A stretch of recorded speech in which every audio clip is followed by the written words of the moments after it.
नमस्कार दोस्तों, शाम के 7 बज चुके हैं और यूपी तक पर वक्त है मुद्दे की बात का। साल 2024 वक्त की चौखट पर दस्तक दे रहा है। बस साल 2023 अगले 4-5 दिनों में कैलेंडर से विदा हो जाएगा और 2024 उसकी जगह ले लेगा। अब साल 2024 जब आएगा तो अपने साथ कौन सा सबसे बड़ा सवाल लेकर आएगा? वो सवाल ये है कि 2024 के लोकसभा चुनाव में कौन सी पार्टी जीतेगी। उत्तर प्रदेश के नजरिए से बात करें और इस सवाल को हम 3 हिस्सों में बांटें तो पहला सवाल यह है कि भाई कौन सी पार्टी जीतेगी। दूसरा सवाल यह है कि कौन सी पार्टी का कौन सा उम्मीदवार किस सीट से जीतेगा। और तीसरा सवाल यह है कि क्या वीवीआईपी सीटों पर उम्मीदवार क्या कोई उलटफेर कर पाएंगे।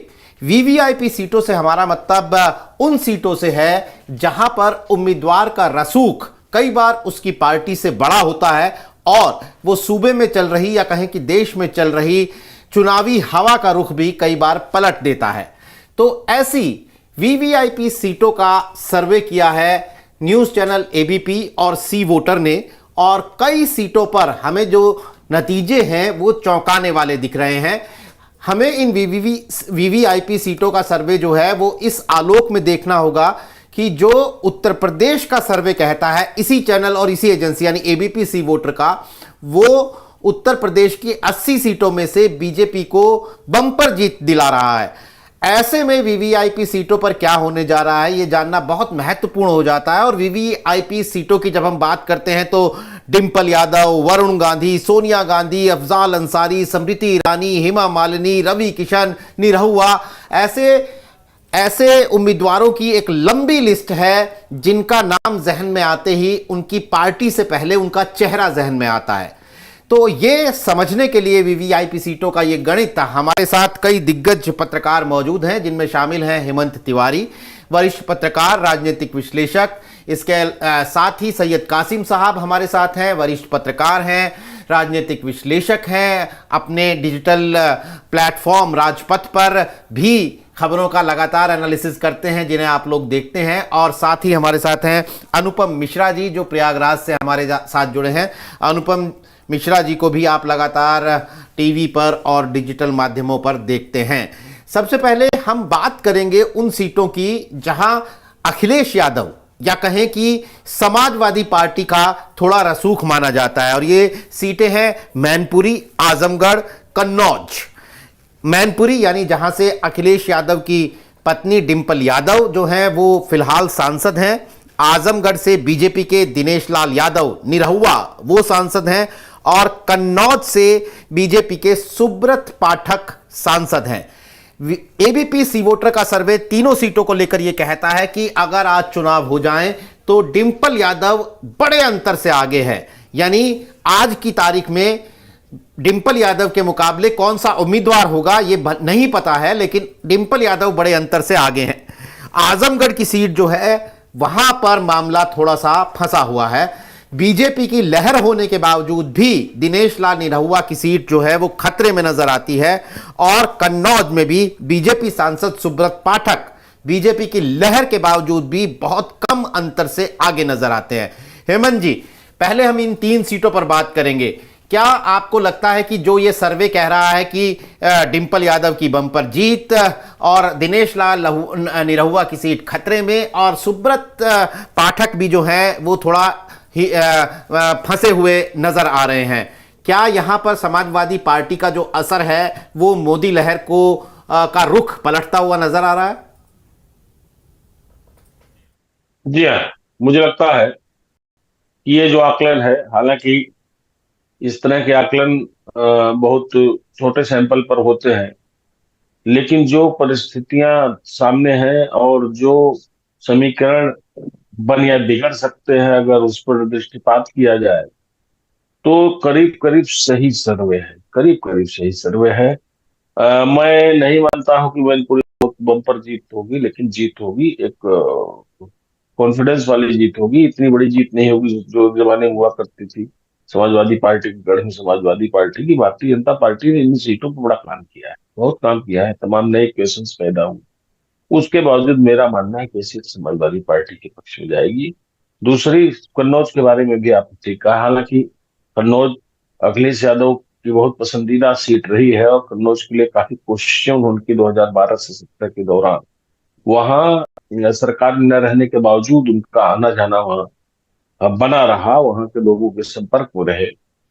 और ये सीट प्रतिष्ठा के लिए उनके पास है, क्योंकि आप जान रहे हैं कि उनको भी एक तरीके से जैसे एक पॉलिटिकल बदलाव होता है, वो बात दिमाग में रहती है, जहन रहती है, वो भी सोच रहे हैं। लेकिन अभी भी जो कन्नौज की परिस्थितियां हैं उसमें सुब्रत पाठक का पलड़ा भारी है, बहुत भारी तो नहीं लेकिन भारी है।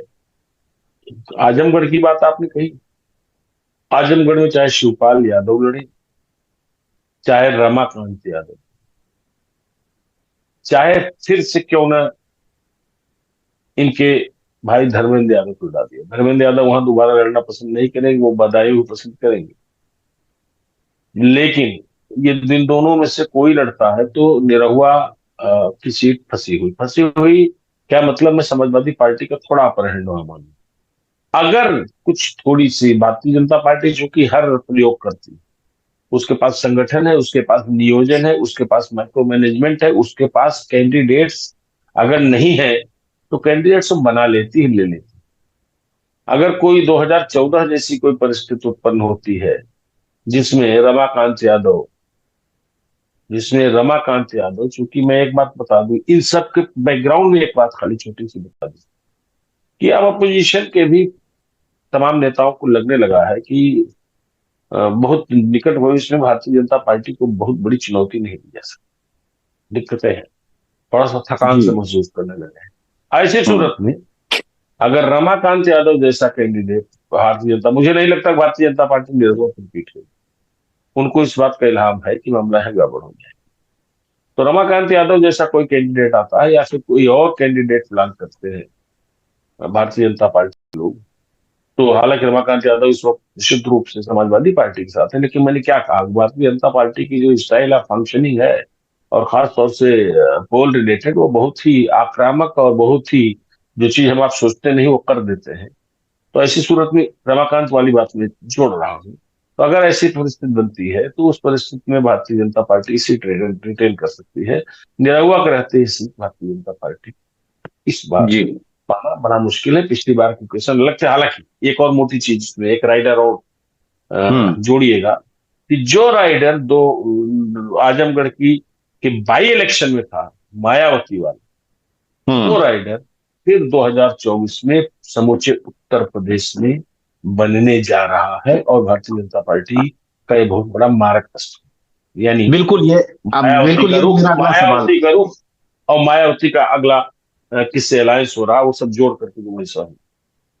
जी बिल्कुल, यही मेरा कासिम जी से सवाल था कि मैं दर्शकों को बता दूं कि जिस राइडर की बात हेमंत जी कर रहे हैं वो ये है कि आजमगढ़ में उपचुनाव हुआ था, क्योंकि छोड़ दी थी और वहां उस उपचुनाव में बीएसपी के कैंडिडेट गुड्डू जमाली ने बहुत अच्छा प्रदर्शन किया था और समाजवादी पार्टी के धर्मेंद्र यादव इसीलिए ये कह सकते हैं कि दिनेश लाल यादव निरहुआ से हार गए थे बीजेपी के कैंडिडेट से। तो कासिम साहब, क्या मायावती का वो फैक्टर 2024 के लोकसभा चुनावों में भी वहां पर आजमगढ़ में काम करेगा, और मैनपुरी और कन्नौज को लेकर जो सर्वे कह रहा है उस पर आपकी क्या प्रतिक्रिया है? तो हेमंत जी ने बहुत अच्छी तरह से समझाया है। नीरज जी, ये जो इलेक्शन है 2024 का, इससे पहले के बाई इलेक्शन को देखिए, उससे पहले मुलायम सिंह जब लड़ रहे थे तब गुड्डू जमाली के इलेक्शन को देखिए। गुड्डू जमाली को उतने ही वोट मिले थे जितने मुलायम सिंह के खिलाफ मिले थे, इस बात को जहन में रखिएगा। मुलायम सिंह जब लड़ रहे थे तब भी गुड्डू जमाली को उतने वोट मिले और धर्मेंद्र यादव लड़ रहे थे तब भी गुड्डू जमाली को उतने वोट मिले। तो ये आप मान लीजिए कि वो वहां पर उतना वोट गुड्डू जमाली के पास है, बीएसपी के साथ, अकेले नहीं।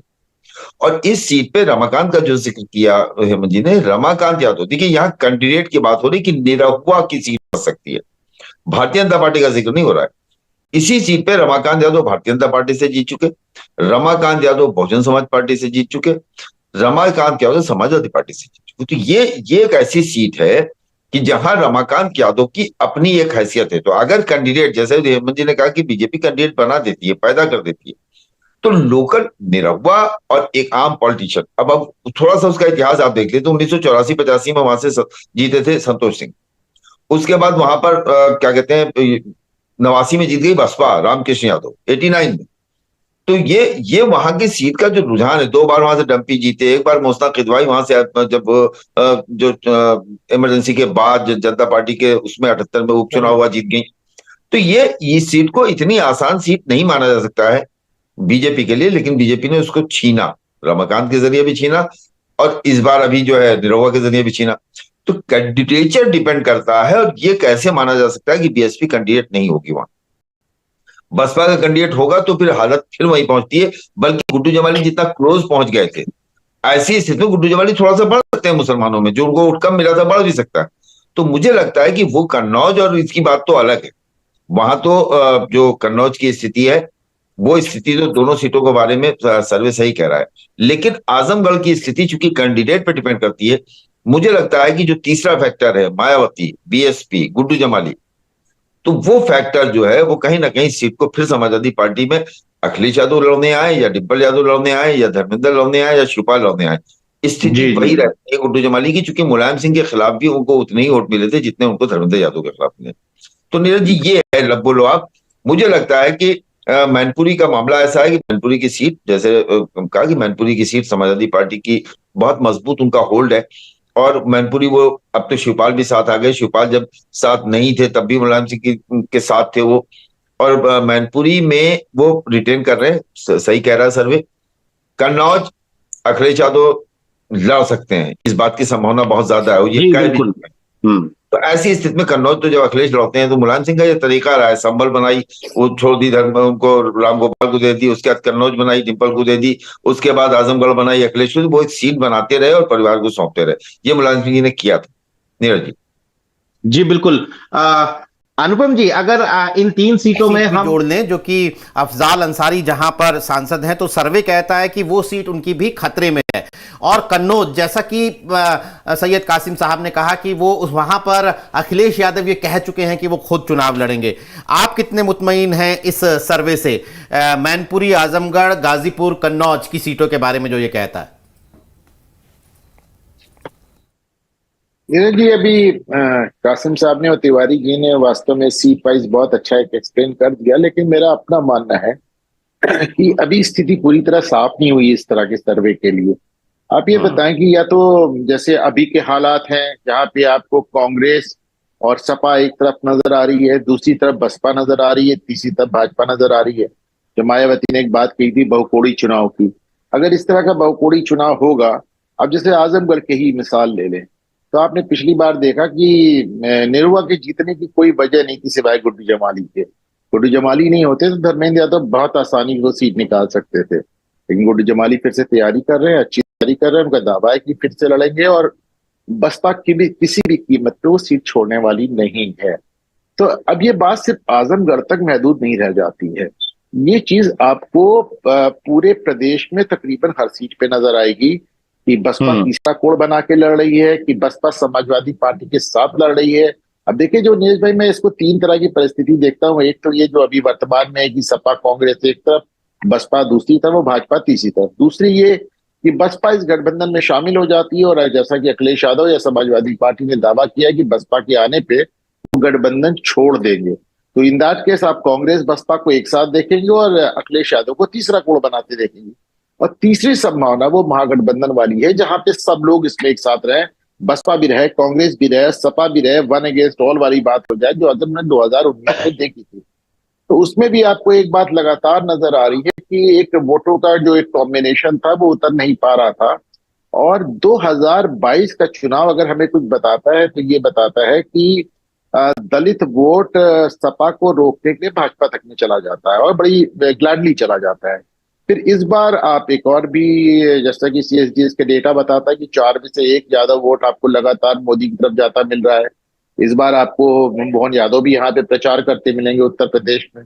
और फाइनली एक बात नीरज भाई कि मैं पहली बार शायद अपनी जिंदगी में वो चुनाव देख रहा हूँ जिसका जिक्र अभी तिवारी जी भी कर रहे थे, जिसमें पहले से विपक्ष जैसे एक बार हार मान के बैठ रहा है और उसको लग रहा है कि साहब हमसे ना हो पाएगा।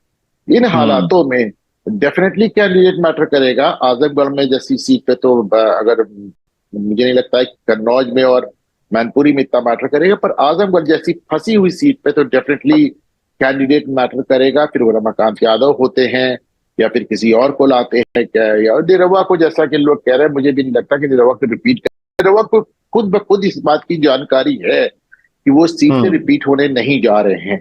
जो उनके दौरे हैं, जो उनके बयानात हैं, जिस तरह की प्राइवेट कन्वर्सेशन में वो बातें करते हैं, उन्हें खुद इस बात का अंदाजा है कि शायद वो इस सीट से रिपीट ना करें। लेकिन फिर वही एक बात आती है कैंडिडेट सिलेक्शन का। एक मिनट और लूंगा आपको नीरज जी। जी जी बिल्कुल। कैंडिडेट सिलेक्शन में जितना ज्यादा डिटेल में बीजेपी जाके देखती है, कास्ट कॉम्बिनेशन देखती है, तमाम चीजें देखती है, समाजवादी पार्टी से मुझे उतनी इस मामले में एक जिसे कहना निराशा टाइप की होती है। मैं यहाँ प्रयागराज में बैठा हूँ, मेरे शहर पश्चिमी की सीट है, जिसमें कोई जमाने में अतीक अहमद और उनके भाई अशरफ विधायक हुआ करते थे। अभी पिछले चुनाव में मैंने देखा कि इसी सीट पे 4 बार टिकट बदला गया, और 4 बार बदलने के बाद जब ऋचा सिंह टिकट लेके आती तो पीछे पीछे फिर एक बार टिकट बदल दिया जाता है। और ये तो गनीमत है कि जब 5वीं बार टिकट बदला जाता है तो वो आते हैं तो इस बार उनका नामांकन स्वीकार नहीं होता। तो जहां पे एक एक सीट पे 4-4, 5-5 बार कैंडिडेट बदले जा रहे हों, तो वहां पे सीट सिलेक्शन को लेके आप मान सकते हैं कि जरूर कोई ना कोई एक बड़ी कमी है जो बीजेपी में नहीं नजर आती है। नीरज जी बिल्कुल, ये बात तो महत्वपूर्ण है। किस सीट पर कौन लड़ेगा अभी ये तय नहीं है, और खास तौर पर इस नजरिए से कि इंडिया गठबंधन में ही अभी सीटों का बंटवारा नहीं हुआ है, तो इंडिया गठबंधन में किस पार्टी का कैंडिडेट किस सीट से लड़ेगा ये काफी अहम होगा। लेकिन हम आज के परिप्रेक्ष्य में ये बात कर रहे हैं, और कमोबेश ये माहौल अगले 70 दिनों में बदल भी सकता है, लेकिन आज ये काफी महत्वपूर्ण है ये चर्चा। कुमार अभिषेक भी हमारे साथ जुड़ गए हैं। कुमार, अभी हमने मैनपुरी, आजमगढ़, कन्नौज और गाजीपुर, इन 4 वीवीआईपी सीटों की चर्चा कर ली है। मैं आपके पास आता हूं पश्चिमी यूपी की सीटों को लेकर, यानी अखिलेश यादव और समाजवादी पार्टी के असर वाली सीटें हमने अभी डिस्कस की। अब हम आते हैं थोड़ा पश्चिमी यूपी की तरफ, जहां पर जयंत चौधरी का ज्यादातर सीटों पर थोड़ा असर देखा जा सकता है। और अगर मैं इन सीटों की बात करूं तो आप अपनी स्क्रीन पर भी देख रहे हैं कि गाजियाबाद, जहां से बीजेपी के वीके सिंह सांसद हैं और वो ठीक ठाक अंतर से आगे हैं 2024 को लेकर भी। मुजफ्फरनगर से बीजेपी के संजीव बालियान तेज तर्रार नेता बीजेपी के, लेकिन कम अंतर से आगे हैं। मुजफ्फरनगर वो सीट है जो आरएलडी के हिस्से में जा सकती है, ये अभी फिलहाल आरएलडी के लोग कहते हैं। अमरोहा, वहां पर दानिश अली की सीट जो है वो खतरे में है। हालांकि दानिश अली खुद उम्मीदवार अभी वहां होंगे या नहीं ये देखना होगा, लेकिन वो सीट जो है वो मौजूदा सांसद के लिए खतरे में है। मथुरा से भी थोड़ा चौंकाने वाला सर्वे है कि हेमा मालिनी कम अंतर से आगे है, लगातार 2 बार से जीत रही हैं, लेकिन वो कम अंतर से आगे हैं, और मथुरा भी आरएलडी के हिस्से में जा सकती है। मेरठ में बीजेपी के राजेंद्र अग्रवाल बड़े अंतर से ही आगे हैं, और नोएडा की बात करें तो अगर महेश शर्मा को टिकट बीजेपी देती है तो वो भी बड़े अंतर से आगे नजर आ रहे हैं। कुमार अभिषेक, क्या आपको लगता है कि पश्चिमी यूपी की इन सीटों को लेकर एबीपी सी वोटर का जो सर्वे कहता है वो आपको सही नजर आता है आज के परिप्रेक्ष्य में? और ये बात हम उस आलोक में कर रहे हैं कि यही सर्वे बीजेपी को बंपर जीत दिखा रहा है पूरे यूपी के अंदर 80 सीटों पर। ऐसी सूरत में वीवीआईपी सीटों को लेकर यह आकलन आपको लगता है कि सही है?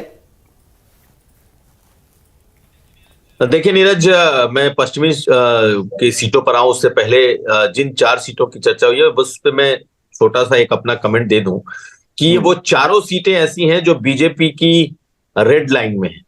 बीजेपी ने जिन 9 से 11 सीटों को अपना रेड लाइन मान करके रखा हुआ है, तकरीबन 12 सीटों को, तो उन 12 सीटों में से ये 4 वही सीट हैं जो बीजेपी के भी अपने खतरे की निशान वाली सीटें हैं। यानी कि बीजेपी को भी लगता है कि ये सीटें वो जीत तो सकते हैं, कुछ सीटें जीत सकते हैं, लेकिन ये मुश्किल सीटें हैं, इसमें कोई दो राय नहीं। बेशक वो जीत चुके हैं आजमगढ़, लेकिन उनके खतरे की सीट है। अगर अखिलेश लड़ते हैं कन्नौज तो उनकी खतरे तो बीजेपी के लिए जितना असंभव जैसा हो जाएगा। खैर, अब हम पश्चिम की तरफ आते हैं। अब पश्चिम की तरफ मुझे जो बातें आपने बताई हैं, मुझे वो बातें बिल्कुल ठीक है। अब जैसे मथुरा की सीट है, मथुरा की सीट पर बीजेपी को हराना बहुत मुश्किल है, चाहे वो हेमा मालिनी लड़े या ना लड़े। वहां पर अगर आप देखें तो ठीक है, उसमें जाट वोटरों की एक बड़ी तादाद है, लेकिन वहां की वजह यह है कि वहां फिर मुस्लिम वोटर्स बिल्कुल कम है। तो ऐसी स्थिति में जाटों में बीजेपी का अपना एक प्रभाव है, तो मुझे नहीं लगता कि बहुत खतरे में बीजेपी के लिए सीट है, या बीजेपी हार भी सकती है। मुझे लगता है ये बहुत सेफ सीट में से एक सीट है। आप अगर देखें, आपने नोएडा का जिक्र कर दिया, गौतम बुद्ध नगर का, तो उस सीट पे बीजेपी को हराना सचमुच मुश्किल है, कैंडिडेट कोई भी हो जाए, क्योंकि उनका जो गैप है वोटिंग का वो काफी ज्यादा। मुजफ्फरनगर निश्चित तौर पर ऐसी सीट है जो कि इस वक्त फंसी हो सकती है, लेकिन मुजफ्फरनगर को बीजेपी ने उस दौर में जीता है जिस दौर में तीनों पार्टियां एक साथ मिलकर के लड़ी थी। समाजवादी पार्टी, आरएलडी, बसपा एक साथ थी, तब उन्होंने मुजफ्फरनगर जीता है। और पश्चिम का पूरा जो गणित है नीरज, वो अगर तीनों एक साथ मिलकर लड़ती हैं तभी वो बीजेपी के खिलाफ कई सीटें जा सकती हैं। और अगर ये गठबंधन नहीं हुआ तो बहुत सारी सीटें बीजेपी के लिए केक वॉक होंगी। मैं अभी कह देता हूं आपको, निश्चित तौर पर मुरादाबाद मंडल की सीटें बीजेपी के लिए ज्यादा नुकसानदायक हैं, ज्यादा वहां पर उनके लिए खतरा बना हुआ है, क्योंकि वहां पर जो मुस्लिम आबादी है वो 40% से ऊपर है, और ये बीजेपी के लिए पश्चिम में सबसे बड़ा चुनावी लिहाज से खतरा है। लेकिन बाकी अगर आप जिन सीटों की आज हम इस वक्त चर्चा कर रहे हैं उसमें अगर गठबंधन हुआ तब तो ये सीटें फंसेंगी, और गठबंधन होने पर भी कई सीटें नहीं फंसेंगी, जो कि उस सर्वे में भी दिख रहा है, चाहे मेरठ हो, चाहे गौतम बुद्ध नगर हो, मथुरा हो, मेरा अपना मानना है। और ये सब बड़े मार्जिन से जीतने वाली सीटें हैं बीजेपी की। लेकिन अगर गठबंधन नहीं हुआ तो बाकी सीटों के जो आप नाम ले रहे हैं उसमें भी बीजेपी को हराना मुश्किल होगा। इसलिए आज के समय में ये मान लेना कि ये सीट बिल्कुल बीजेपी के लिए एज पर है, या ये सीट बीजेपी हार जाएगी, या ये समाजवादी पार्टी या गठबंधन जीत जाएगा, कहना मुश्किल है। अभी बहुत वक्त बाकी है। लेकिन कैंडिडेट के नाम से, जैसे मैंने बताया कि 2 सीट है जिसके आपने कैंडिडेट के नाम की भी चर्चा कर ली, 3 सीटों की, तो कैंडिडेट के नाम से चाहे वो नोएडा हो, चाहे वो मथुरा हो, मुझे नहीं लगता कि कैंडिडेट के नाम से जीत हार पर बहुत ज्यादा असर पड़ेगा। ये मेरा अपना मानना है। नीरज जी, हेमंत सर, मैं आप कि अब हम लोग पश्चिमी यूपी की जिन सीटों की बात कर रहे हैं, 2019 के बाद वहाँ सियासत बहुत बदली भी है। जयंत चौधरी की सक्रियता हो, या चंद्रशेखर आज़ाद का जुड़ना हो इंडिया अलायंस से, या अब एक इंडिया अलायंस बनना हो जिसमें कांग्रेस, सपा, आरएलडी, कम से कम 3 पार्टी ऑफिशियल तरीके से साथ में है। मुजफ्फरनगर का जब 2019 का चुनाव याद करते हैं तो बड़े कम अंतर से बालियान जीत पाए थे उस चुनाव को, और अब दावेदारी जयंत चौधरी ने ऑलरेडी उस सीट पर अपनी कर रखी है। तो आपको क्या लग रहा है कि जो सर्वे जो इशारा कर रहा है कि अभी कम अंतर से वो आगे चल रहे हैं वहाँ पर भी, और मथुरा में भी, मुजफ्फरनगर और मथुरा में, तो क्या इंडिया अलायंस के लिए इन सीटों पर कोई होप बनती आपको नजर आ रही है, या आपको लगता है कि 24 के चुनाव में मोदी लहर में ये भी चीजें निकल जाएंगी, ये सीटें निकल जाएंगी? देखिए, हम लोग आज बात कर रहे हैं तो आज की तिथि में जो भी परमुटेशन कॉम्बिनेशन है उसी लिहाज से चीजों की कल्पना करेंगे। और आज के लिहाज से कोई अलायंस, किसी भी अलायंस में मायावती नहीं, बीएसपी नहीं। नंबर 1 चीज, मायावती की भूमिका 2022 के असेंबली इलेक्शन में दूसरे, तीसरे, चौथे चरण में और पूर्वांचल के एक चरण में आपने देखा होगा प्रो बीजेपी थी। मतलब उसने ऐसे कैंडिडेट्स फील्ड किए थे जिससे बीजेपी को लाभ। ये तो अतीत की बात हो गई। वर्तमान की बात सब कुछ क्लियर है कि मायावती किसी अलायंस का हिस्सा, कम से कम इंडिया अलायंस का हिस्सा नहीं होने जा रही है। एनडीए में कोई प्रश्न दूर दूर तक नहीं होता अगर उनको अपनी राजनीति को जीवित रखना है। ये तो सामान्य सी बात है, इसको राजनीति की पहली कक्षा का भी विद्यार्थी समझता है। ये अलग बात है कि उन पर भाजपा का बगलगीर और सहयोगी होने का आरोप और अपोजिशन लगा था। 2019 की चर्चा हम लोग क्यों नहीं करें? 2019 और 2000, आपने कहा कि बड़ा परिवर्तन आया, बहुत ज्यादा परिवर्तन नहीं आया। ऐसा है कि परिवर्तन जो भौतिक दिख रहा वो है नहीं। जमीन कौन चीज बदल गई? हम एक बात कह रहे हैं, हालांकि मुजफ्फरनगर सीट की जब आप बात करते हैं तो इसमें कोई शक नहीं, मुजफ्फरनगर सीट में मामला नजदीकी रहा है पिछली बार भी, और वहां के केसेस बहुत ज्यादा बदले नहीं, जबकि आपको वहां के क्वेश्चन बहुत मजबूत थे। वहां के नहीं, वहां के तो थे, पूरे उत्तर प्रदेश के थे जब 2019 में बसपा उनके साथ मिलकर चुनाव लड़ रही थी। मतलब कहीं से गैर भाजपा वोट कहीं जाने का सवाल ही नहीं। मतलब गैर भाजपा मतलब जो ट्रेडिशनल वोट रिसेंट ट्रेडिशन जो चल रही है निकट अतीत से जोड़ करके आज की, उसमें जो भाजपा के सपोर्टर, भाजपा के जो जी। मुखालफत करने वाले हैं, उनको कहीं बाहर जाने का सवाल ही नहीं। ऐसी परिस्थिति आती है, किसके साथ जाते, इन्हीं के साथ जाते हैं जहां सपा बसपा एक साथ है, और जहां चौधरी, जयंत चौधरी और आरएलडी है जो जाट वोटों को बढ़ा होते हैं। पहली बात तो देख लीजिए कि एक बहुत बड़ा डर था 2022 के असेंबली इलेक्शन में कि जाट बड़ा नाराज है, जाट बड़ा नाराज है, जाट बड़ा नाराज। इस देश का सारा समीक्षक, वो चाहे ककहरा वाला समीक्षक हो, चाहे बहु बड़ा विद्वान 50 साल के तजुर्बे वाला हो, सब यही कह रहे थे कि जाट बड़ा नाराज है, भाजपा को उखाड़ के फेंक देगा, बर्बाद कर देगा, तबाह कर देगा। कुछ नहीं हुआ। मथुरा की बात कर रहे हैं, अभिषेक जी को याद होगा, लोग कह रहे थे कि इस बार तो जो श्रीकांत शर्मा है उनका बड़ा मुश्किल हो जाएगा, चुनाव जीतेंगे नहीं जीतेंगे। श्रीकांत शर्मा की मार्जिन आप सबको याद है, बम्पर। और जो सीट अपोजिशन जीत सकता था मथुरा जैसे जिले की, वो भी भाजपा ने। तो इस पर कोई बहुत बड़ी चर्चा, हालांकि मथुरा चर्चा होगी, मथुरा में एक बार जरूर मथुरा को लेकर के आएगी। क्या हेमा मालिनी का उम्र वाला मसला इनके साथ आड़े तो नहीं आएगा? वो 75 साल की उम्र में मौका न देना, जो एक भाजपा में कहा जाता है, वो भी आ सकता है। हालांकि उसके बावजूद हेमा मालिनी लगातार वहां सक्रिय है अपनी कॉन्स्टिट्यूंसी में, एक सजग जब भी आती है एक्टिव रहती है, तस्वीरें उनकी दिख जाती हैं लोगों। तो आप चाहे आगरा का जिक्र अभी नहीं हो रहा है, हालांकि मथुरा की आपने बात की, मथुरा भारतीय जनता मेरठ की बात की, मथुरा की बात की, मुजफ्फरनगर, गाजियाबाद की बात, सब एक पर सटासट आ जाता हूँ जी। मथुरा भाजपा की सीट है, गाजियाबाद निस्संदेह भाजपा की बहुत मजबूत सीट है। अपने भौगोलिक और रिसेंट पास्ट के सारे उदाहरणों को देखते हुए, भौगोलिक स्थिति को देखते हुए, नोएडा भारतीय जनता पार्टी की सीट है। कैंडिडेट्स हम लोग नहीं आते हैं, कैंडिडेट्स बदल भी सकते हैं कुछ एक जगहों पर, जो चर्चा अभी, मतलब आप कह रहे हैं कि ये सब ऐसे स्ट्रांग होल्ड हैं भाजपा के जहां पर आपको परिवर्तन होते, वो भाजपा के ही पक्ष में। इवन एक चीज देखिए, और एक साइकोलॉजी आप देखिए वोटर्स की, कॉमन आदमी। जैसे आज की तारीख में नरेंद्र मोदी का कॉन्फिडेंस लेवल हाई है, यही तो कहा जा रहा है और देखा भी जा रहा है 3 स्टेट जीतने के बाद, उसे बीजेपी का भी कॉन्फिडेंस बहुत हाई है। और बीजेपी का कॉन्फिडेंस हाई होने के कैलकुलेटेड रीजन है। अच्छा। वो अपने कैलकुलेशन से पलटे नहीं, उनकी जो चीजें थी वो वही पहुंची, वो जान रहे हैं कि हमको कहां पाना है। दूसरी सबसे बड़ी चीज, इस सारे डिबेट के पहले का एक जो सबसे बड़ा है, साहब आप चुनाव लड़ते कैसे? भारतीय जनता पार्टी एक कमी पर 72 बार विचार करती, 5 विकल्प लाती है, और अखिलेश यादव जैसे नेता 5 लोगों को कहते हैं चलिए तैयारी करिए, टिकट आपको मिलेगा। 5 लोगों को, 5 को टिकट मिलेगा नहीं, टिकट तो 1 को मिलेगा ना, और जो 4 को नहीं मिलेगा वो क्या करेंगे? वहां सूप लेकर के वो पछोरेंगे नहीं भाई साहब। पूर्वांचल में होता है, अनाज डाल दीजिए पछोरा जाता, वो नहीं करेंगे। और यही 2022 में अखिलेश यादव के लिए बहुत घातक चीज रही।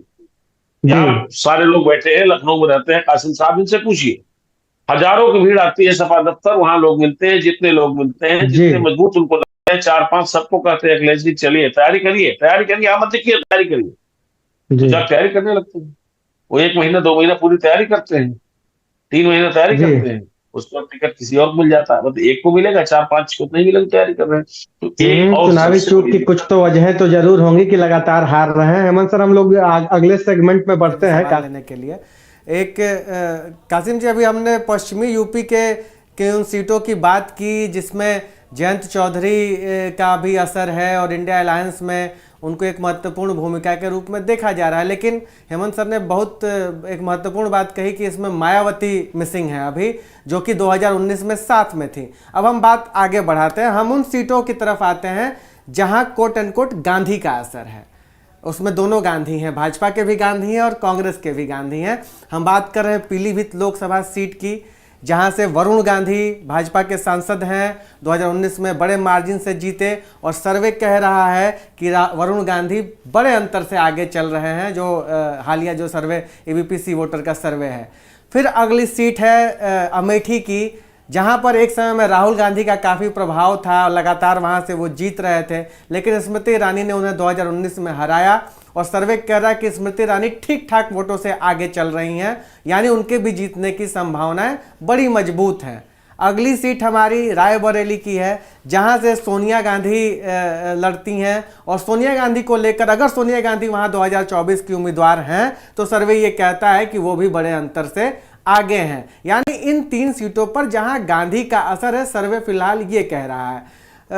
कासिम सर, मैं आपके पास आता हूं। अक्सर हम लोग ये चर्चा कर रहे हैं कि वरुण गांधी बीजेपी के खिलाफ एक स्टैंड अपनी ही पार्टी के खिलाफ उन्होंने ले रखा है। इसके बावजूद क्षेत्र की जनता कह रही है कि नहीं, वरुण गांधी आगे चल रहे हैं, जैसा कि सर्वे में बता रहे हैं। तो क्या सर्वे के रिजल्ट आपको लग रहा है कि वरुण गांधी का कद ऐसा हो चुका है कि पार्टी का कोई बड़ा महत्व तो नहीं है, वो पार्टी के विरोध में भी रहेंगे तो भी जनता उनको जिताना चाह रही है? और एक स्मृति ईरानी की भी सीट की बात आपसे जरूर पूछूंगा, क्योंकि यहां पर राहुल गांधी को लेकर चर्चा है कि जब इंडिया अलायंस बन रहा है, सब लोग एक अलग तरीके का मोर्चा कायम कर रहे हैं, तो हो सकता है गांधी परिवार का कोई सदस्य, चाहे राहुल गांधी चाहे प्रियंका गांधी, उस सीट पर आ जाए। तो आपको लगता है कि स्मृति ईरानी कंफर्टेबली 2024 निकाल लेंगी या उनका मामला फंस सकता है? दिलचस्प सवाल है अमीश भाई, लेकिन पश्चिम की 4 सीटें उसमें 30 सेकंड में एक बात कर दूं। कुमार भाई ने मुरादाबाद मंडल की बात कही। मुरादाबाद मंडल आप याद कीजिए, 2014 में मुरादाबाद मंडल की सारी सीट भाजपा जीत गई थी। संभल भी जीत गई थी, रामपुर भी जीत गई थी, और उसके बाद मुरादाबाद भी जीत गई थी, और क्या कहते हैं, अमरोहा भी जीत गई थी। सारी सीटें जो मुरादाबाद मंडल की जो मुस्लिम बाहुल है, सब भारतीय जनता पार्टी 2014 के चुनाव में जीत गई थी। 19 में वहां से जो 7 सीटें जीत गए हैं, तो ये मान लीजिए कि वहां समाजवादी पार्टी का गठबंधन नहीं है, वहां दलित मुसलमान का जो कॉम्बिनेशन है वो काम कर गया, इसलिए वो जीत गई। और वो नहीं बनेगा तो फिर सारी सीटें आ जाएंगी एक लाइन में, उसमें बहुत ज्यादा बहस की गुंजाइश नहीं बचती है। अब हम लोग आते हैं अमेठी। अमेठी की वर्तमान स्थिति आज की तारीख में, जो आपने कहा, अमेठी में राहुल गांधी लड़े या कोई दूसरा लड़े, स्मृति ईरानी की स्थिति सर्वे में अच्छी हो सकती है, ग्राउंड पे अच्छी नहीं है। हाँ, स्मृति ईरानी रायबरेली पहुंच जाए तो सोनिया गांधी के लिए टफ कर सकती हैं, लेकिन अमेठी में, अमेठी के जो लोकल लोगों का मानना है, अमेठी के लोकल सर्वे जो कहता है, लोकल लोगों से बात करना, अमेठी उनके लिए इतनी ज्यादा आसान सीट नहीं कही जा सकती। पिछली बार राहुल गांधी की हार की वजह सब लोगों ने जो भी तलाशी हो, चूंकि इसमें हमारे हेमंत जी भी बैठे हैं और क्या कहते हैं, हमारे कुमार भाई भी, अनुपम भाई भी, उसमें एक फैक्टर बहुत बड़ा था। हर चुनाव में राहुल गांधी के खिलाफ बीएसपी लड़ती थी। 2019 के चुनाव में राहुल गांधी के खिलाफ बीएसपी का कैंडिडेट नहीं था, और बस उसी कैंडिडेट का न होना राहुल गांधी के हार का कारण बन गया। वो वोट जो बहुजन समाज पार्टी लेके चली जाती थी, वो वोट बाबू साहब लोगों ने और उसके अलावा स्मृति ईरानी ने मैनेज कर दिया। वोट गठबंधन को नहीं गया, मतलब कांग्रेस को नहीं गया, और वो एक वजह बनी राहुल गांधी की बड़ी हार की।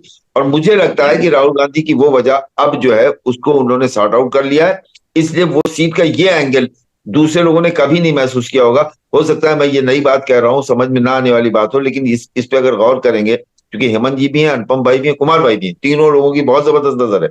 बीएसपी कैंडिडेट उससे हर चुनाव में लड़ता था, समाजवादी पार्टी का नहीं होता था, बसपा का होता था। 2019 में बसपा का कैंडिडेट नहीं था, वो सीट छोड़ दी थी बहुजन समाज पार्टी ने, और वही उनकी हार का कारण बन गया। तो मुझे लगता है कि रायबरेली के बारे में सर्वे ठीक है, लेकिन अमेठी के बारे में सर्वे मुझे थोड़ा संशय।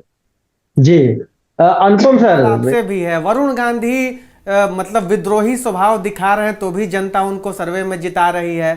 कासिम जी कह रहे हैं कि सर्वे में स्मृति ईरानी आगे भले दिख रहे हैं, लेकिन ग्राउंड पर स्मृति ईरानी आगे नहीं है। आपको क्या लगता है कि ये सर्वे सटीक है, या इस अमेठी और इवन पीलीभीत भी या रायबरेली भी बदला हुआ परिणाम दिखा सकती है?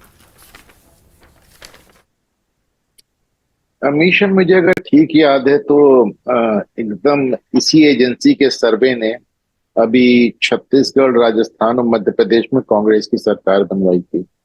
तो इसलिए मैं ठीक है गलत है, प्रीपोल सर्वे मेरी अभी शायद कासिम साहब से 2 दिन पहले बात हो रही थी, कह रहे थे पोस्टपोल सर्वे तो ठीक होते हैं, लेकिन प्रीपोल सर्वे का तो अपना एक गलत होने का एक लंबा चौड़ा ट्रैक रिकॉर्ड रहा है, कैसे क्या कहा जाए। लेकिन देखें, अब वरुण गांधी की अगर हम बात करें तो जैसा एक बात अभी तिवारी जी कह रहे थे कि अभी आज सारे परम्यूटेशन कॉम्बिनेशन आज के हालात पे, आज की स्थिति में लागू होते हैं कि आज कौन कहाँ खड़ा है। तो वरुण गांधी का डेफिनेटली जब ये सर्वे हो रहा है तो उनको भारतीय जनता पार्टी में मान के हो रहा है, उनको भाजपा से टिकट डिनाई करके नहीं हो रहा है ना। तो जो आपको वरुण गांधी की स्थिति नजर आ रही है वो एक भाजपा कैंडिडेट के रूप में भी नजर आ रही है। इसमें दो राय नहीं कि अगर वरुण गांधी वहां भाजपा से नहीं लड़ते हैं, किसी और पार्टी से लड़ते हैं, तो शायद भाजपा को सीट गंवानी पड़े। पर क्या खुद वरुण इस सीट को जीत पाएंगे, ये देखना दिलचस्प होगा। एक जहां तक स्मृति ईरानी की बात है और रायबरेली की बात है, फिर से देखें आप, स्मृति ईरानी का भी जो सर्वे हुआ ये मानते हुआ है कि राहुल गांधी वहां से दोबारा लड़ेंगे, जबकि इसका अभी तक हमारे पास कोई भी इंडिकेशन नहीं आया कि राहुल गांधी अमेठी से दोबारा चुनाव लड़ सकते हैं। राहुल ने जिस तरह अमेठी से एक सिस्टमैटिक दूरी बना के रखी, बल्कि गांधी परिवार ने एक दूरी बना के रखी है, मेरी समझ के बाहर है कि वहां पे अब राहुल गांधी दोबारा नजर आएंगे। सैयद कासिम साहब अभी एक बात कह रहे थे कि बसपा से जो उनका लॉस हुआ है उस चीज को उन्होंने रिकवर कर लिया है और उस मामले को फिट कर लिया है। कैसे कर लिया है ये भी कासिम साहब ही बता पाएंगे, क्योंकि इस बार मुझे नहीं लगता है कि बहुजन समाज पार्टी किसी सीट पर वॉक ओवर देने जा रही है, क्योंकि उनके लिए डू और डाई, उनके रिजर्वेशन का मामला है, वो अभी नहीं तो कभी नहीं वाली बात है। एक रायबरेली की सीट रह जाती है और रायबरेली में मेरा अपना मानना है, बल्कि मेरी निजी जानकारी है अमीश भाई, की सोनिया पिछली बार भी नहीं लड़ना चाह रही थी। सोनिया बहुत पहले से अपना चुनाव का प्रोसेस बंद करना चाह रही है। पहले तो उनकी बीमारी भी बहुत ज्यादा थी, आपने देखा था लगातार उनके विदेश के दौरे लग रहे थे। लेकिन जैसा वो चाह रही थी, राहुल गांधी को जिस तरह कमांड में देखना चाह रही थी, राहुल गांधी को जिस तरह इन कंट्रोल देखना चाह रही थी, वो चुनाव दर चुनाव हो नहीं पा रहा है। तो वो सोनिया को छक मार के पिछला चुनाव भी लड़ना पड़ा था और शायद इस बार भी सोनिया गांधी रायबरेली से लड़ती हुई नजर आए, क्योंकि अभी तक राहुल गांधी को जिस स्थिति में और जिस सिचुएशन में वो देखना चाहती है, राहुल अभी तक वहां नहीं पहुंचे हैं अपनी तमाम कोशिशों के बावजूद। तो फिर एक वही बात है कि आज की तारीख पे क्या परम्यूटेशन कॉम्बिनेशन बन रहा है, सोनिया लड़ेंगी नहीं लड़ेंगी, राहुल गांधी के लड़ने का कोई भी अभी तक इंडिकेशन नहीं है। वरुण गांधी जिस तरह का एक बागी पॉस्चर अपनाए हुए हैं, लगातार बीच में चुप हो जाते हैं, खामोश हो जाते हैं, उनकी मदर उनको लेके जाती हैं दिल्ली, तमाम लोगों से मुलाकात कराती हैं, वो लौट के कुछ दिन खामोश रहते हैं, फिर उनका बागी तेवर नजर आने लगता है। तो ऐसे में अभी जिसे कहना चाहिए कि ये वीआईपी सीट्स जिनको हम कह रहे हैं अमीश, तो उन किसी वीआईपी सीट पे बहुत श्योर शॉट कंफर्मेशन नहीं आ रहा। अभी जितने भी सर्वे हुए हैं वो मानते हुए हैं कि 2019 में या उपचुनावों में जो लोग लड़े थे वही लोग रिपीट होंगे। और ज्यादातर सीट्स पे मुझे ऐसा होता नजर नहीं आ रहा है अमीश। हाँ, ये बहुत महत्वपूर्ण पॉइंट है। असल में सब बात वही है कि अभी ये मान के ही कैंडिडेट लड़ेंगे तो इस सीट पर क्या होगा, लेकिन जाहिर तौर पर उम्मीदवार बदले जा सकते हैं। अब हम आते हैं उन सीटों पर जो बीजेपी के प्रभाव वाली सीटें हैं। यहाँ मामला काफ़ी दिलचस्प हो जाता है। ये पूरे उत्तर प्रदेश में फैली हुई सीटें हैं और जैसा मैंने पहले भी कहा था कि एबीपी सी वोटर का जो देशव्यापी सर्वे हुआ था वो उत्तर प्रदेश की 80 सीटों में से 72 से 74 सीटें, 75 सीटें जो हैं वो बीजेपी को ही दे रहा है।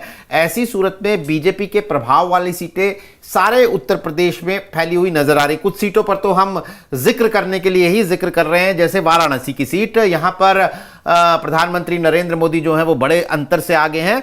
गोरखपुर में सांसद रवि किशन वो भी ठीक ठाक अंतर से आगे हैं सर्वे के मुताबिक। लखनऊ में रक्षा मंत्री राजनाथ सिंह जो हैं वो बड़े अंतर से आगे हैं। ये एक इंटरेस्टिंग सीट है लखीमपुर खीरी की। यहां अजय मिश्रा टेनी जो विवादों में घिरे रहे अपने बेटे की वजह से, वो कम अंतर से आगे हैं। बीजेपी ने कोई कार्रवाई उनके खिलाफ नहीं की, लेकिन कम अंतर से आगे हैं, मतलब चुनाव पर असर हो सकता है। प्रयागराज अनुपम जी का इलाका, वहां पर रीता बहुगुणा को बीजेपी की ठीक ठाक अंतर से आगे दिखा रहा है सर्वे। मिर्जापुर अनुप्रिया पटेल यानी बीजेपी के सहयोगी दल की जो ये सीट है, यहां पर मिर्जापुर से भी अनुप्रिया के प्रभाव वाली सीट है, बड़े अंतर से आगे उन्हें दिखाया जा रहा है। और उन्नाव में साक्षी महाराज जो लगातार अपने बयानों की वजह से चर्चा में रहते हैं, वो कम अंतर से आगे हैं। हेमंत जी, काफ़ी सीटें आपके इलाके की हैं, पूर्वांचल की हैं, और बीजेपी के प्रभाव वाली सीटें हैं। तो यहां पर मैं बात करूंगा उन ज्यादा बात करेंगे उन सीटों की जो कम अंतर से आगे नजर आ रहे हैं। मतलब अजय मिश्रा टेनी जो विवाद हुआ उसका असर दिख सकता है। साक्षी महाराज हमेशा जीतते हैं लेकिन चर्चा में रहते हैं, विवादित बयानों की वजह से उनकी सीट भी थोड़ी फंसी हुई नजर आ रही है। आपको लगता है कि ये जो बीजेपी के प्रभाव वाली सीटें हैं ये सर्वे के मुताबिक ठीक ठाक नजर आ रहा है यह मामला? देखिए नीरज, अभी इंगित किया अनुपम जी ने, बहुत सही बात है। हम लोग आज की तिथि में बात करते हैं, आज तिथि वही लोग वहां सांसद हैं या जीते हैं, आ रहे हैं, लेकिन एक बहुत बड़ा बदलाव हमको देखने को मिला। ये भी सच है। जैसे एक पल के लिए खाली बोलता हूँ, आपने वरुण गांधी और मेनका गांधी की बात की। मुझे नहीं लगता कि ये दोनों 2024 में भाजपा कैंडिडेट होंगे, मुझे नहीं लगता, बिल्कुल नहीं लगता। और एक बार कुछ महीने पहले हम लोगों ने चर्चा की थी कि क्या वरुण गांधी इंडिया गठबंधन के सहयोग से लड़ना चाहेंगे, इसके भी चांसेस बन सकते हैं, क्योंकि उन्होंने उनकी माने पीलीभीत सीट पर बड़ा दिन काम किया है। या फिर एक चौंकाने वाले मूव के तहत क्या वरुण गांधी को अमेठी लाया जा सकता है, कांग्रेस इतना कुर्बानी दे सकती है, वो लड़े इंडिपेंडेंट या किसी से, तो ये सारी चीजें हैं। तो उस वक्त इस चीजों के क्वेश्चन अलग तरीके से नजर आएंगे। लेकिन अभी आपने जो प्रश्न किया है, जैसे टेनी की सीट है या और भी प्रयागराज की सीट है, प्रयागराज की सीट तो अनुपम जी रहते बेहतर बताएंगे, लेकिन प्रयागराज की सीट तिवारी जी, प्रयागराज में रीता जोशी को टिकट नहीं मिलने जा रहा है। एक तो वो एज फैक्टर, वो तो नहीं तो वो एज फैक्टर में भी आ गई, उनका 75 साल वाला भी हो गया है मामला। और दूसरे लड़के, जी हाँ, उनके टिकट आप मान के चलें कि रीता जोशी इलाहाबाद से चुनाव नहीं लड़ रही। हाँ, लेकिन हम ये कह सकते बीजेपी ठीक ठाक अंतर से आगे है वहां से। जी हाँ, बीजेपी तीनों सीट पे आ गए, बीजेपी बिल्कुल आ गए। एकदम सही कहा, बीजेपी तीनों सीट से आ गया और प्रयागराज की सीट बीजेपी जीत जाएगी। चुनाव चाहे सही समय पे हो, चाहे पहले हो, चाहे जिस हिसाब से हम लोग आकलन कर रहे हैं। लेकिन इन सब में एक चीज मैं बता दूं आपको, हो सकता है कि मेरा अपना खुद का बहुत सही आकलन ना हो, लेकिन मैं जहां जाता हूं, जहां बात करता हूं, भारतीय जनता पार्टी के प्रति थोड़ा सा लोगों का झुकाव बढ़ता नजर आ रहा है। जबकि होता क्या है, आप लगातार सत्ता में रहते हैं 5 साल, 10 साल, 8 साल, 9 साल, तो बहुत से कारणों से नाराजगी बढ़ती है। वो चीज भाजपा के साथ नहीं है। और जो सर्वे की सबसे मूल बात जिन्होंने बताई, 74-75 सीट तो मैं नहीं मानता हूं, लेकिन 70 ± 2 सीट्स का एक रिजल्ट भारतीय जनता पार्टी आज की तारीख में ला सकती है। तो जिन सीटों का जिक्र आपने किया, उन सीटों पर मैं फिर बता दूं, पूरे उत्तर प्रदेश में आप 3 या 4 कैंडिडेट्स को छोड़ दें तो कोई ऐसा कैंडिडेट नहीं है जो अपनी पार्टी से ऊपर है। उसको जो वोट मिल रहा है उसकी पर्सनालिटी पे नहीं मिल रहा है। 3-4 कैंडिडेट्स को छोड़ दें तो वो वोट जो है भारतीय जनता पार्टी को मिल रहा है। भारतीय जनता पार्टी से भी बढ़कर के वो वोट नरेंद्र मोदी को मिल रहा है। अब तो नरेंद्र मोदी एक बड़े फैक्टर हो गए साहब, वोट मोदी को, वोट भाजपा को बाद में।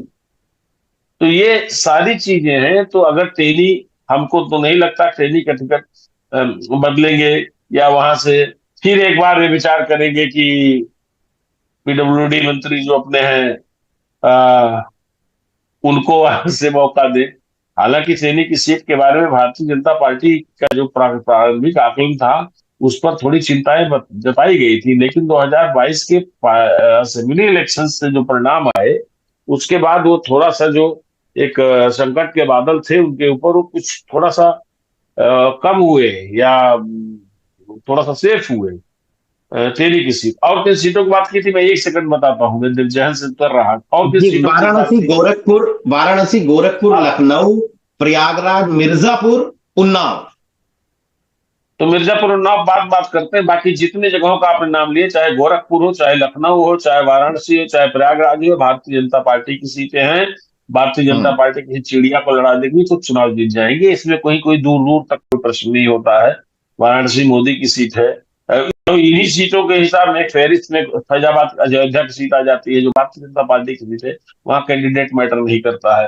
अब आपने 2 सीटों की बात की, एक तो उन्नाव की सीट पर कैंडिडेट बदला जाए, इसके प्रबल आसार है। हालांकि हर चुनाव में ये जो बाबा जी हैं इनके टिकट को लेकर के बात होती है, धरने उड़ने बैठते हैं, तमाम चीजों में कहते हैं, नाराज होते हैं, लेकिन ऐसा लगता है कि इस बात के संकेत थोड़े थोड़े मिल रहे हैं कि उत्तर प्रदेश सरकार के किसी मजबूत मंत्री को वहां से चुनाव लड़ाया जा सकता है। ध्यान रखिएगा इस चीज को।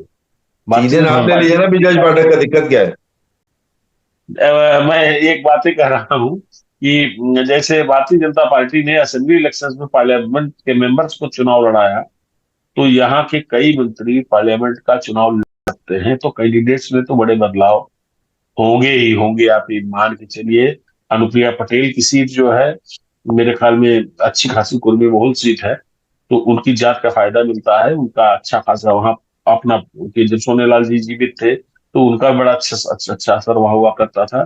अनुप्रिया का भी वहां अच्छा असर है, भारतीय जनता पार्टी का अच्छा कार्डर वहां है, तो ये सब शुल्क और अनुप्रिया उसको सेफ सीट की तरीके से ट्रीट करती हैं। भाजपा के सहयोग, कुर्मियों का बहुत बड़े बल्क पैमाने पर वोट, कई असेंबली सेगमेंट में कुर्मी वोटर वहां निर्णायक होते हैं, तो वो सीट पर कोई खतरा नहीं है दृष्टि में अभी तक।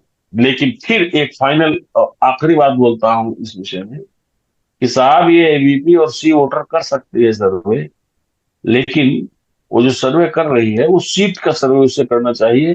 वीआईपी या उसका कोई सर्वे से कोई बहुत खास फायदा होने वाला नहीं है। चेंजेस भारतीय जनता पार्टी बहुत ला जी। रही है। एक एक सीट पर 4-4, 5-5 बार, 4-4 बार इंटरनल सर्वे हुआ, अलग अलग एंगल से सर्वे हुआ, एजेंसी से सर्वे हुआ। भाजपा की टॉप लीडरशिप को मालूम है कि 2-2 बार लगातार एमपी रहे। कई ऐसे पार्टी के नेता हैं जो 2 बार लगातार चुनाव जीते हैं और उनके भी टिकट कटने वाले हैं, वो भी खतरे के जोर में। जी जी बिल्कुल। काजिम साहब, एक इंटरेस्टिंग बात जो हेमंत जी ने कही वो ये कि जैसे असेंबली केंद्रीय मंत्रियों को चुनाव बीजेपी ने लड़ा दिया था, ऐसे वो लोकसभा में स्टेट मिनिस्टर्स को चुनाव लड़ा सकती है, यूपी के मंत्रियों को चुनाव लड़ा सकती है।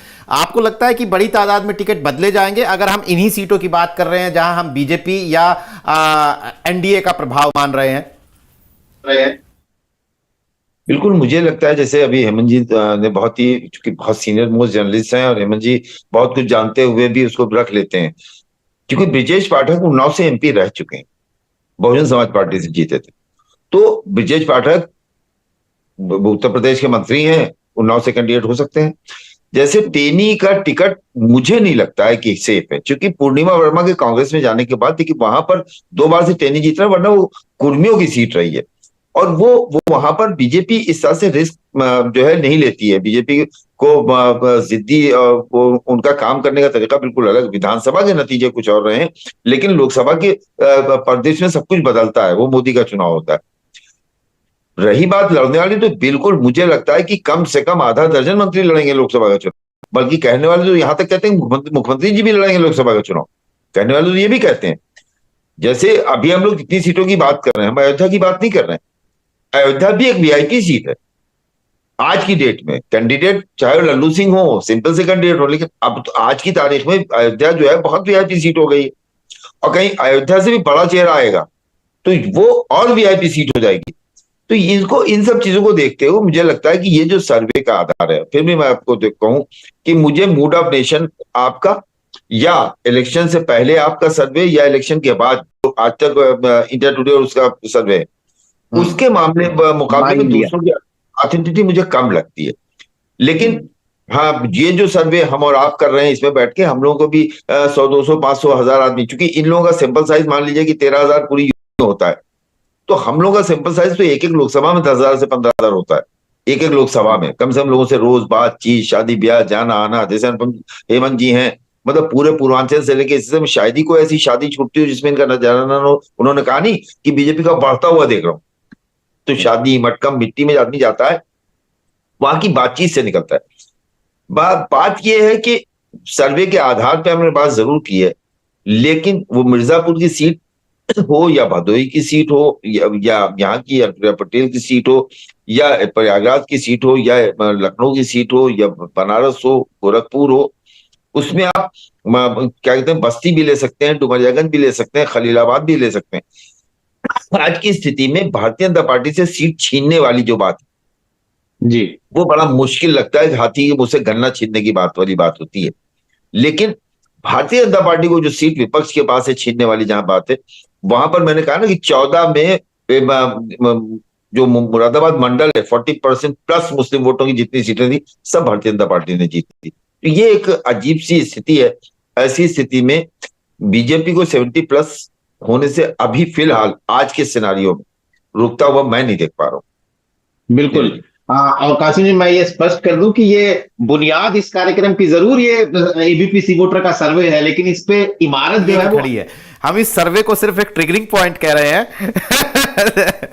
तो वो मैं एक कमेंट, चूंकि इसमें प्रयागराज की सीट भी है और पूर्वांचल की कई सीटें हैं, तो अनुपम जी से भी मैं ये टिप्पणी लेना चाहता हूं जी। एक मिनट नीरज जी, अनुपम भाई आए इसके पहले एक और बात बता दूं इस डिबेट से ही कि पहली बार एक और भारतीय जनता पार्टी इस बार सरप्राइज करेगी कैंडिडेट्स की लिस्ट में। कुछ मौजूदा रिटायर्ड ब्यूरोक्रेट्स भी कंटेस्टेंट्स हो सकते हैं, भारतीय जनता पार्टी की कैंडिडेट हो सकते हैं। जी बिल्कुल। बीजेपी का एक शऊर बन गया है, लगातार वो हर बात पर, हर फैसले में चौंकाते हैं। तो अनुपम जी, आपकी टिप्पणी इन सीटों पर। रिटायर भी हुए नीरज जी भाई, एक जो है क्या कहते हैं नवनीत सहगल, और एक जो है हमारे जो प्रमुख सचिव गृह थे, तो ये दो तो ऐसे भी सीनियर मोस्ट हैं और इनको इलेक्शन लड़ना भी चाहिए। जी बिल्कुल। अनुपम जी, आपका नजरिया, जैसा कि आपने कहा कि प्रयागराज से रीता बहुगुणा का तो टिकट विभिन्न कारणों से कट सकता है, लेकिन हम बीजेपी को वहां पर ये सर्वे कह रहा है कि ठीक ठाक अंतर से आगे हैं। और इसके अलावा मिर्जापुर अजय मिश्रा टेनी की सीट खासतौर पर, और उन्नाव की सीट जहां पर साक्षी महाराज को बहुत कम अंतर से आगे दिखा रहा है ये सर। आप म्यूट पर हैं सर।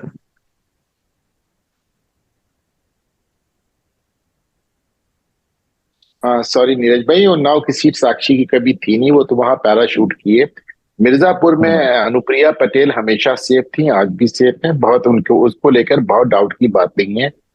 रीता जोशी ने तकरीबन अपनी सीट खुद सरेंडर कर दी थी जब उनके साहबजादे चुनाव के छठे चरण में सपा में गए थे, तो और प्लस उनकी एज भी हो गई है, और प्लस उनको लेके क्षेत्र में कुछ नाराजगी भी बताई जाती है। लेकिन एक चीज देखें, सारे जैसे अभी बात हो रही थी कि ब्यूरोक्रेट्स को ले आएंगे, और कासिम साहब ने बड़े ही तंजिया लहजे में कहा कि साहब सीनियर मोस्ट ब्यूरोक्रेट है, उनको चुनाव लड़ना भी चाहिए। अब ये उनका महीन तंज है, सीनियर ब्यूरोक्रेट रिटायर होते ही क्यों चुनाव लड़ेंगे भला। लेकिन ये सैयद कासिम में कुछ भी कह सकते हैं। तो बहरहाल, अब जैसे एक बात अभी उनकी हो रही थी वरुण गांधी की, कि तिवारी जी कह रहे थे कि हाँ वो उनको अमेठी शिफ्ट करने वाली बात, लेकिन वरुण गांधी को तो भारत जोड़ो यात्रा के दौरान स्पष्ट रूप से मना किया था राहुल गांधी ने। एकदम उस समय वरुण गांधी ने कहा था कांग्रेस में अपने जाने की बात, और उन्होंने सीधे मना कर दिया था। मैं खड़गे से बात की, मुझे नहीं लगता ये संभव। तो ऐसे में वरुण गांधी की अपनी मजबूरी है। एक बात नीरज भाई मैं जरूर कहूंगा इस डिबेट को वाइंड अप करते हुए, कि देखें, एक जो एनडीए सरकार हुआ करती थी अटल जी की, और यूपीए सरकार हुआ करती थी मनमोहन सिंह की, इसको मोदी सरकार कहते हैं। और चूंकि हम लोग पत्रकार हैं, हम बुद्धिजीवी कहलाते हैं, तो बहुत मामूली सी बात मानने में हम लोगों को थोड़ा संकोच होता है कि हाँ सब मोदी फैक्टर बहुत बड़ा फैक्टर है, लोगों पे हावी है, उनके जहन पे हावी है, अभी जैसा तिवारी जी कह रहे थे। और खास तौर से जब लोकसभा का चुनाव आता है, तो मैंने एकदम कट्टर विरोधियों को भी ये कहते देखा है कि साहब मोदी प्रधानमंत्री की सबसे उपयुक्त चॉइस है। मैंने तमाम जगह देखा, मैंने यादव बेल्ट पे देखा है, हमने बहुत सर्वे किया था इस बार, लेकिन कुल मिलाकर एक उनका अपना एक लार्जर देन लाइफ इमेज है, और अभी तक उसको कोई भी खतरा दूर दूर तक नजर नहीं आता नीरज भाई। तो इसलिए कैंडिडेट हाँ इंपॉर्टेंट है, कास्ट फैक्टर्स इंपॉर्टेंट हैं, सर्वेज इंपॉर्टेंट हैं, लेकिन फाइनली हमको इस बात को मानना पड़ेगा कि कहीं ना कहीं अभी मोदी लहर बाकी। बिल्कुल सही बात है। तमाम ओपिनियन 5 सेकंड मुझे दीजिएगा। जी जी बिल्कुल। अनुपम भाई ने जो बात कही उसमें मैं जोड़ दूं, 2 साल पहले आज के दिन मैं यूपी तक के शो में था। आज के दिन, आज ही पहला शो था मेरा, और मैंने कहा था कि ये जो हालात हैं इसमें मैं 5 से 7% वोट बीजेपी को मुस्लिम जाता हुआ देख रहा हूं। आज मैं ये बात कह रहा हूं यूपी तक पे कि जो हालात अभी हैं, अगर ये अलायंस की नौबत यही रही टूटते फूटते जोते जोते, तो आप 20 से 25% वोट मुसलमान बीजेपी में जाते हुए देखेंगे।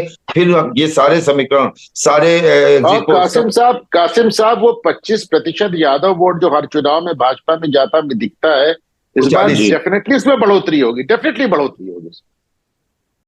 बिल्कुल बिल्कुल सही बात है कि आज की तारीख में तमाम ओपिनियन पोल हों, चाहे फिर हम चौक चौराहे पर लोगों से बात करते हैं, तो आज की तारीख में यूपी के अंदर बीजेपी का माहौल ही साफ तौर पर नजर आ रहा है। साल 2024 में 2 महत्वपूर्ण घटनाएं होनी है। एक तो 14 जनवरी से राहुल गांधी की भारत न्याय यात्रा, जो कि भारत जोड़ो यात्रा का एक दूसरा हिस्सा है, वो उसे हाइब्रिड मोड में करने वाले वो एक सुर्खियां बटोरने वाली खबर होगी इंडिया गठबंधन के नजरिए से। और उसके 8 दिन बाद अयोध्या के राम मंदिर में होने वाली प्राण प्रतिष्ठा समारोह, जो कि अभी से सुर्खियां बटोर रहा है, और ये बीजेपी का एक लॉन्चिंग पैड की तरह ये खबर जो है वो हो सकती है कि यहाँ से बीजेपी अपने प्रचार का एक रॉकेट चलाएगी जो चुनावों तक जारी रहेगा। तो ये दोनों घटनाएं भी क्या असर डालती हैं वो हमें देखना होगा आने वाले दिनों का। दरअसल अब जो 70-75 दिन बचे हैं चुनावों की घोषणा में, वो हर दिन बहुत ही अहम है। हर दिन जो है वो राजनीति जो अपनी करवट बदलेगी, अलग अलग मोड़ों पर जाएगी, और कैंडिडेट्स के भविष्य और पार्टियों की किस्मत का फैसला हर दिन हमें सेंसेक्स की तरह, सूचकांक की तरह, बाजार के सूचकांक की तरह ऊपर नीचे होता हुआ दिखेगा। यूपी तक की नजर इन तमाम खबरों पर लगातार बनी रहेगी। आज कार्यक्रम में शिरकत करने के लिए हेमंत जी, सैयद कासिम साहब, अनुपम जी, आप सभी का बहुत बहुत शुक्रिया। तमाम दर्शकों का आभार। आज के लिए नमस्कार।